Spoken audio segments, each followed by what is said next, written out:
on est tous un peu différents sur plein d'aspects, vraiment, sur plein d'aspects. Des fois, tu vas poser une question à 3 personnes et les 3 personnes vont te dire des réponses totalement différentes, parfois même choquantes. Mais il y a un côté, je pense qu'on partage tous, ou quasiment tous, c'est qu'on est très curieux. En fait, l'être humain est curieux. Je crois que c'est dans notre nature d'être curieux. Et une de mes curiosités, moi personnellement, ça a toujours été la vie ailleurs. Que ce soit à l'étranger, sur notre planète même, je veux dire, à l'étranger, ou même en dehors de notre planète, à travers les étoiles. Est-ce qu'il y a une autre Terre quelque part, avec des êtres humains qui ont construit leur monde différemment de la nôtre? Ça me faisait toujours rêver, ça me faisait toujours penser, réfléchir. Et ton esprit, en fait, ton imagination était, du moins pour moi, la seule façon d'imaginer un peu ce que ça donnerait. Si tu pouvais voyager dans un vaisseau spatial et aller quelque part. Peut-être qu'il y a une planète Krypton quelque part, avec un Kal-El, avec un Jor-El, ce que tu veux. Ça fait rêver. Moi, ça me fait rêver de me dire qu'à des années et des années-lumière de là où on est, il y a peut-être d'autres personnes, d'autres êtres, si tu veux, qui se demandent est-ce qu'il y a quelque chose dans la galaxie lointaine? Est-ce que eux, ils ont leur propre Star Wars, leur propre Star Trek, ce que tu veux? Tu vois, ce genre de questions, j'aimais beaucoup me la poser. C'est pour ça que je pense que je suis très très attiré par la science-fiction. J'ai toujours été attiré par la science-fiction. Superman était un des premiers films que j'ai vu de ma vie. Superman, déjà de base, c'est une histoire de science-fiction. C'est un alien qui vient sur la planète Terre, qui a évidemment des super pouvoirs, tout ça, mais la base même, c'est de science-fiction. Tu as ce genre de science-fiction, et puis tu as la science-fiction un peu plus poussée, comme j'ai cité avant, Star Wars, Star Trek. Mais moi, je suis plus dans la science-fiction qui est axée sur l'être humain, l'expérience humaine. Comme par exemple Babylon 5 ou Stargate SG-1, Stargate SG-1. Cette série vraiment est focalisée sur un groupe d'humains et leur réaction et leur interaction avec l'univers au-delà de la planète Terre. C'est-à-dire qu'il y a une porte des étoiles, ils la traversent et ils vivent des aventures qui sont très mémorables. Mais en gros, moi je préfère ça. C'est la science-fiction que moi j'aime. Et c'est pour ça qu'en jeu vidéo, Mass Effect a très bien marché sur moi. Parce que oui, c'est une histoire science-fiction RPG, mais c'est très axé sur le cœur humain, sur l'expérience humaine. Et Starfield, ça me vend ce rêve-là. Ça me vend cette science-fiction-là. Alors, est-ce que je crois que Starfield va me donner l'expérience Stargate SG-1? Honnêtement, j'y crois. Depuis le dernier Starfield Direct, j'y crois. D'ailleurs, depuis le dernier Starfield Direct, on m'a posé la question, t'en as pensé quoi, vu que toi t'attendais Starfield, et que j'avais dit auparavant que j'avais été déçu du premier showcase. Là, donc, c'est le dernier showcase qui a été montré, et on m'a demandé, qu'est-ce que t'en penses? Et j'ai pas trop répondu parce que je voulais digérer un peu ce que j'avais vu. Et je vais être honnête avec toi, comme d'habitude. J'ai surkiffé la présentation Starfield, mais vraiment. Et pas que parce que c'est Todd Howard qui l'a présenté, beau gosse. Mais parce que ils m'ont vendu exactement le jeu comme il le fallait en fait. Et ça marche sur moi.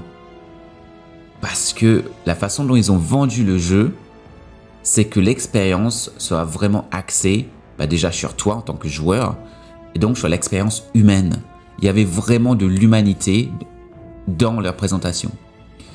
Et c'est ce que j'avais remarqué, la différence avec la première présentation, c'est que ça faisait très froid parce que ça parlait que des mondes à explorer dans le sens plus technique et l'action, le gameplay, etc. Mais là, pour le coup, ils ont vraiment focalisé le tout sur l'humain et même dans leur présentation, tu avais les développeurs et tout qui parlaient entre les séquences de jeu, etc. Et j'ai trouvé que c'était très, très intelligent. Très intelligent. Et donc, ça marchait sur moi. Et depuis ce direct, je te jure que c'est vrai, j'ai dû le re-regarder, je crois, 3-4 fois Et attention, c'est un direct qui dure 45 minutes. Hein. J'ai dû le regarder, remater 3-4 fois. Et depuis, je suis obsédé avec Starfield. Je suis obsédé. Quand je dis obsédé, je suis obsédé. C'est-à-dire j'y pense vraiment beaucoup, beaucoup, beaucoup. Je sens l'excitation en moi, comme j'aime le dire, dans ce genre de moment. Et c'est là que, comme je dis un peu en début de vidéo, je suis un rêveur. Ben, je sens l'électricité, en fait.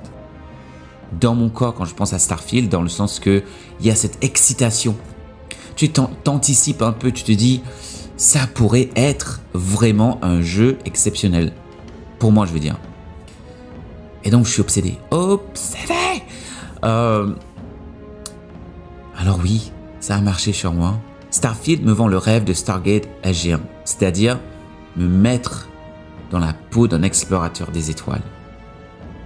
Et c'est comme ça qu'ils te le disent. Tu vas créer ton personnage, tu vas le tailler sur mesure pour la personnalité que tu veux.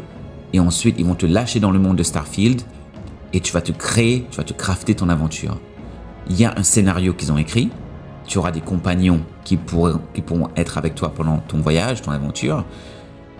Et puis voilà. Et puis tu te construis ton aventure Starfield. Et Bethesda, le RPG, c'est dans leur sang. Mais ils sont différents de BioWare, de CD Projekt, ou même en termes d'écriture de Naughty Dog, etc. Ils sont différents. Moi, j'aime vraiment beaucoup Bethesda pour l'écriture. Je suis fan de Fallout et je suis fan des Elder Scrolls. Même si, voilà, il y a des choses que moi j'aimerais qu'ils fassent, par exemple la vue à la troisième personne, des cinématiques beaucoup plus cinématographiques. Mais bon, voilà. C'est comme ça, ils sont dans leur délire, c'est-à-dire ils te mettent dans la peau de ton personnage. Donc la vue à la première personne, parce qu'en fait, Bethesda, c'est le RPG, mais mode RP. Qu'est-ce que je veux dire par là?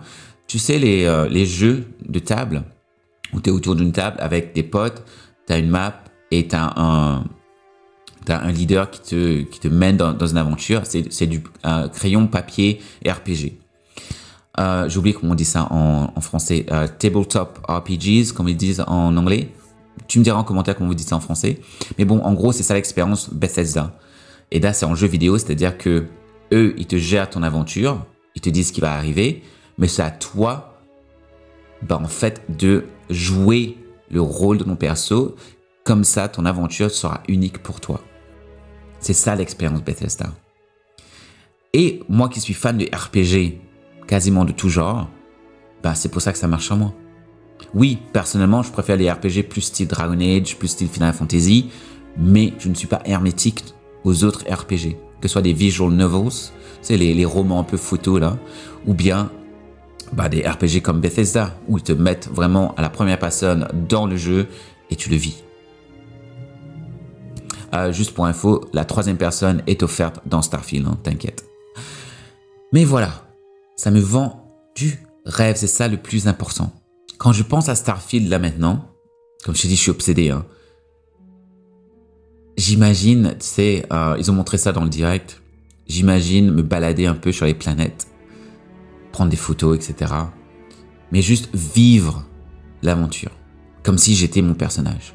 Est-ce que je vais le jouer vraiment style explorateur des étoiles, Team SG1?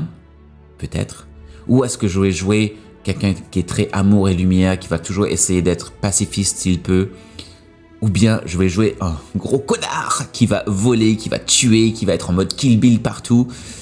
Ou est-ce que je vais jouer un personnage qui prend la vie comme elle vient, qui va avec le flow et qui va tomber amoureux pendant son aventure? Il va laisser ses émotions parler et choisir des réactions basées sur l'émotion, c'est-à-dire la romance, etc. Rien d'en parler, ça m'intéresse beaucoup. En général, je joue mes jeux un peu avec ce genre de personnage où s'il y a des choix à faire, très souvent c'est basé sur l'émotion. Voilà. Et très souvent, je joue des personnages qui sont des versions exagérées de moi-même et c'est ça qui est kiffant. Et Starfield me vend ça. Alors, est-ce que c'est ce qu'on aura? Je ne sais pas, je peux pas te dire. Je peux me baser sur le passif que j'ai avec les jeux Bethesda. Fallout, j'ai beaucoup aimé. Et pour moi, ils ont vendu les Fallout comme ils l'ont fait en fait. Je me suis jamais senti entourloupé par les promesses de Fallout. Moi, comme je le dis depuis très longtemps, ce qui m'a dérangé avec Fallout 4, le Fallout que j'ai fait complet, c'était la fin que j'ai trouvé pas ouf. Mais le jeu globalement, il était génial, j'ai adoré. Je me souviens de mon personnage, comment il était, etc. J'ai vraiment beaucoup aimé. Et Elder Scrolls, c'est pareil, ils te vendent le jeu avec une certaine promesse et ils tiennent leurs promesses. Après, à toi de faire le pont en fait. Parce que ce que fait Bethesda, en fait, il te donne les éléments, il te donne les jouets, et c'est à toi, avec ces jouets, de te créer ton aventure. Et les jouets qu'ils te donnent, ça inclut aussi un chemin à prendre pour vivre une aventure qu'ils t'ont crafté, mais c'est à toi de réagir avec ce que tu veux, comment tu le veux, de la façon dont tu le veux, pour que cette aventure soit mémorable pour toi. Et d'après ce qu'a dit Todd Howard, les compagnons ont été très travaillés, il y a de la romance. Et ils ont fait un effort, vraiment un gros effort sur le scénario, d'après ce que j'ai compris. Et ça, c'est cool. Mais, allez, les planètes procédurales, tu me diras. Tu sais, les planètes qui sont aléatoires. 1000 planètes à explorer et tout ça. Le côté marketing me dit que c'est pour que le jeu vive très longtemps, pour créer justement des situations en ligne où les gens vont partager ce qu'ils vivent sur Twitter, sur YouTube, sur Twitch, ce que tu veux. Parce qu'ils sont intelligents, ils le savent que maintenant, en 2023, parfois c'est ce qui fait qu'un jeu devient un phénomène. Quand tu as des gens qui partagent des moments un peu loufoques, un peu différents dans leur jeu, et là tu as des gens qui disent « Ah ouais, tu peux faire ça dans ce jeu-là? Allez, je vais me l'acheter. » Tu vois ce que je veux dire? Ça, c'est le côté marketing. Tu sais, je peux quand même mettre mes lunettes d'analyste et voir un peu pourquoi ils font certaines choses. Mais moi, je me suis enlevé ces lunettes et juste me laisser emporter par la magie de leurs promesses. Tu vois ce que je veux dire? C'est que j'ai pas envie de finir comme un joueur totalement cynique qui est tout le temps dans l'analyse à chaque fois. Même au cinéma, moi, j'ai étudié le cinéma. Mais des fois, j'aime bien enlever les lunettes d'analyse de cinéma et juste kiffer le film. Kiffer ce qu'ils veulent me faire vivre, en fait. Puis plus tard, je peux digérer puis analyser. Mais sur le moment, je veux juste kiffer. Et là, avec Starfield, c'est ce que je fais. Je connais Bethesda, je connais les jeux Bethesda. Je sais un peu à quoi je peux m'attendre. Je suis pas non plus teubé. Mais j'ai envie de rêver. Et là, du coup, quand j'enlève justement ces lunettes, j'ai un jeu devant moi qui arrive, qui en fait me fait ressentir que je vais exaucer, que un de mes vœux, un de mes souhaits va être exaucé. Un peu comme Hogwarts Legacy l'a fait avec leur jeu à eux, où je voulais être dans l'école des sorciers, être un sorcier. Et là, j'ai l'impression que Starfield va m'offrir une porte des étoiles pour que je passe à travers et que je devienne un explorateur des étoiles comme dans Stargate. Et ça, c'est juste... c'est kiffant. Mais tu réalises à quel point c'est kiffant ce genre de truc. Donc j'ai envie de rêver et ça me fait rêver. Comme je t'ai dit, je ne sais pas ce qui nous attend. Je ne sais pas si le jeu va être éclaté au sol, je ne sais pas du tout. Et comme je disais avec les planètes aléatoires, oui, ça franchement, j'entends ça, je me dis, c'est comme tu me dis, oh la map de ce jeu, le open world est 10 fois plus gros que, je sais pas moi, GTA 5. Maintenant, moi, ça me déhype quand quelqu'un me dit ça, mon Dieu. Parce que si tu me fais une map grande mais vide, quel intérêt? Quel intérêt? Et maintenant que je connais un peu plus comment ça marche, je sais que tu peux pas faire une map 5 fois plus grande que GTA 5 et que ce soit super intéressant de bout à bout, quoi. C'est impossible. À moins de passer des années dessus, impossible. Donc moi, je préfère 1000 fois un semi-open world avec des zones un peu plus petites, donc un open world, mais hyper à travailler et dense. Là, je kiffe. Là, ça me fait rêver. Mais quand tu me dis 1000 planètes explorées, etc., c'est pas non plus le truc le plus hypant pour moi. Mais ce qui m'a hypé, la nuance, encore une fois, qui m'a hypé, Todd Howard l'a dit, oui, il y a 1000 planètes. Oui, il y a des planètes totalement aléatoires où vraiment l'intérêt, ce sera d'y aller, de crafter, de prendre des minerais, ce que tu veux. Mais il y a aussi du crafting humain dans les villes, dans certaines parties des planètes. Certaines parties des planètes, tu as vraiment un côté qui a été crafté par leurs soins chez Bethesda, par des êtres humains. Le côté humain, comme je l'ai dit, a été vendu dans ce direct. Et là, ça m'a rassuré de ouf. Le fait qu'ils le disent, qu'ils surenchérissent dessus, ça m'a soulagé. Et du coup, je me dis, voilà, et c'est comme ça que moi je le vois, avec les yeux de, je sais pas, d'un ado de 15 ans qui rêvait d'être dans Stargate SG-1, c'est que on va avoir le scénario, on va avoir un côté crafté qui est humain, c'est-à-dire des villes, des villages, des villes intergalactiques qui sont juste incroyables à explorer. De ce qu'ils ont montré, ça a l'air très cool. Et d'un côté, tu auras aussi le moment où tu pourras aller dans ton vaisseau et aller sur une planète et juste prétendre d'être un explorateur complètement, voilà, seul dans l'espace, qui vient de découvrir quelque chose de nouveau, et tu vas explorer. Peut-être que tu vas avoir des ruines qui te font réfléchir, genre, oh, qu'est-ce qui s'est passé ici? C'est quoi l'histoire? Et si tu es dans le mode RP, bah, tu peux toi-même te dire que, alors attends, qu'est-ce qui a pu se passer? Est-ce que c'est X et Y qui sont venus et ils ont essayé d'établir une base ici, mais malheureusement, ils n'ont pas réalisé qu'il y avait déjà des pirates pas loin, et il y a eu une guerre entre eux, ils se sont entretués, et voici les ruines donc de leur espoir sur cette planète maintenant, complètement désolée. Tu vois ce que je veux dire? Tu crées vraiment ton aventure avec ça. Et maintenant que je pense à ça, ça me fait kiffer, tu vois. Ils m'ont vendu vraiment Starfield. Hein. Je suis obsédé. Je suis obsédé. Tu sais à quel point je suis obsédé? Et c'est là qu'on m'a posé la question. Alors, Raphaël, si Starfield t'a plu, est-ce que finalement tu vas basculer sur la Xbox Series?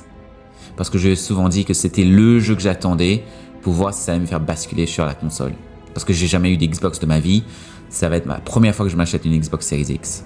Alors, est-ce que... Enfin, une console Xbox, hein. Alors du coup, est-ce que ça va être le cas? Vu comment j'en parle là, tu vas te douter que... Allez, attends. Clairement, il va prendre le jeu. Mais alors du coup, sur PC ou sur Xbox? Parce que bon, oui, voilà, ce sera sur le Game Pass. Et j'ai le Game Pass sur mon PC. J'ai un bon PC, c'est pas un PC de compétition, mais c'est un bon PC. Mais voilà, je suis quelqu'un, comme je l'ai dit, j'aime beaucoup rêver. Et même si la console Xbox, je sais qu'il y a eu beaucoup de critiques, etc. Le showcase m'a vendu du rêve avec Fable. Havard un peu. Je pense que je suis pas trop sûr à propos d'Havard, mais Fable m'a vendu du rêve. En plus d'autres jeux qu'ils ont montré, ils ont l'air très sympas. Et il y a d'autres jeux qui vont venir bien après aussi. Mais Starfield, c'est là ça a été le déclencheur, le déclic.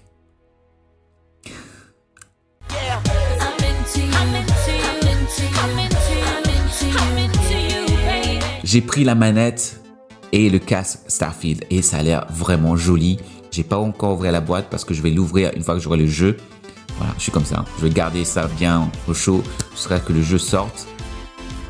Et ça y est, je me suis décidé. Je vais me prendre une Xbox Series X, évidemment, pour jouer à Starfield. Ah! Ça a marché sur moi. Todd Howard, ce PG, il m'a vendu la Xbox. Il m'a vendu son Starfield. Franchement, ce direct a été vraiment très très bon. Et ça m'a rassuré. Et du coup, je vais y croire. J'y crois encore à Starfield. Ça y est. Donc, je vais me lancer dans l'aventure sur la Xbox Series X. Et toi, dis-moi, est-ce que Starfield te fait rêver? Est-ce que t'y crois aussi? Ou pas du tout?